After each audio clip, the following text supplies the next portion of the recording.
అనేక జన్మల సత్యాన్వేషణ తరువాత కూడా పరమాత్మను తెలుసుకోవడం కొద్ది మందికే సాధ్యమవుతుంది. కురుక్షేత్ర యుద్ధరంగం మధ్యలో అర్జునుడు క్షణకాలం నిశ్చలంగా చూస్తున్నాడు. యుద్ధం మొదలు కావడానికి ముందు అతని మనసులో ఇంకా సందేహాలు మిగిలాయి. కృష్ణ, నీవు ఎవరు? ఈ జగత్తు అంతా నీవే అంటావు, అది ఎలా సాధ్యం అని. భగవాన్ శ్రీకృష్ణుడు చిరునవ్వుతో చూస్తూ, అర్జున, ఈ జగత్తును తెలుసుకోవాలంటే నన్ను తెలుసుకోవాలి, ఎందుకంటే నేనే మూలం, నేనే ఆధారం అంటాడు. కృష్ణుని ముఖం వెలుగుతో కాంతిమానం అవుతుంది. చుట్టూ ప్రకృతి స్తంభిస్తుంది. భూమి, నీరు, అగ్ని, గాలి, ఆకాశం ఇవన్నీ నా ప్రకృతి స్వరూపాలు. కానీ వాటికి ప్రాణం ఇచ్చేది నా పరమాత్మ తత్వమే. నదులు ప్రవహిస్తున్నాయి, గాలులు వీస్తున్నాయి, సూర్యుడు ఉదయిస్తున్నాడు. ప్రతి దానిలో ఒకే శక్తి, కృష్ణుని చైతన్యం. నేనే రుచిలో రసం, నేనే సూర్యుడిలో తేజస్సు, నేనే జ్ఞానంలో జ్ఞానశక్తిని. అర్జునుడు ఆశ్చర్యంతో, ప్రభు, ఈ విశ్వమంతా నీ సాక్షిగా నడుస్తుంది, కానీ మనుషులు ఎందుకు నిన్ను మరచిపోతున్నారు అంటాడు. అప్పుడు శ్రీకృష్ణుడు, మాయా అనే శక్తి నన్ను ఆవరిస్తుంది అర్జున, అది నా సృష్టి. మానవుడు అహంకారంతో, కోరికలతో దానికి బంధించబడతాడు అని చెప్తాడు.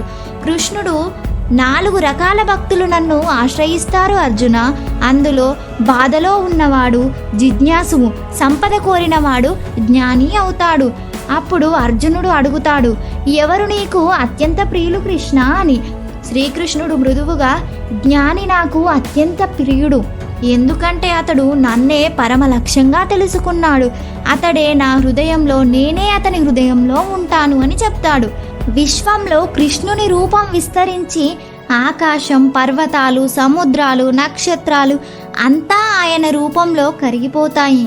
అర్జున, యావత్ విశ్వం నాపై ఆధారపడి ఉంది, కానీ నేను వాటిలో బంధింపబడలేదు. నేనే ధర్మానికి మూలం, జ్ఞానానికి దారితీసే దీపం అని చెప్తాడు. అర్జునుడు నమస్కరిస్తూ, ఓ కేశవ, ఇప్పుడు నాకు స్పష్టమైంది. నిన్ను తెలుసుకోవడం అనేది కేవలం చదువుతో కాదు, అనుభూతితో మాత్రమే సాధ్యం. కృష్ణుడు అర్జునుడితో ఇలా అంటాడు, అర్జున, నన్ను తెలుసుకోవడం అంటే సర్వ సృష్టి రహస్యాన్ని తెలుసుకోవడమే. జ్ఞానం నిన్ను దగ్గరికి తీసుకువస్తుంది, విజ్ఞానం నిన్ను నాలో కలిపేస్తుంది. అర్జునుడి కళ్ళ ముందు విశ్వరూప దర్శనం క్షణమాత్రం మెరుస్తుంది. కృష్ణుని చిరునవ్వులో సమస్త విశ్వం ప్రతిబింబిస్తుంది. జ్ఞానంతో నీవు సత్యాన్ని చూడవచ్చు, కానీ విజ్ఞానంతో నీవే సత్యమవుతావు.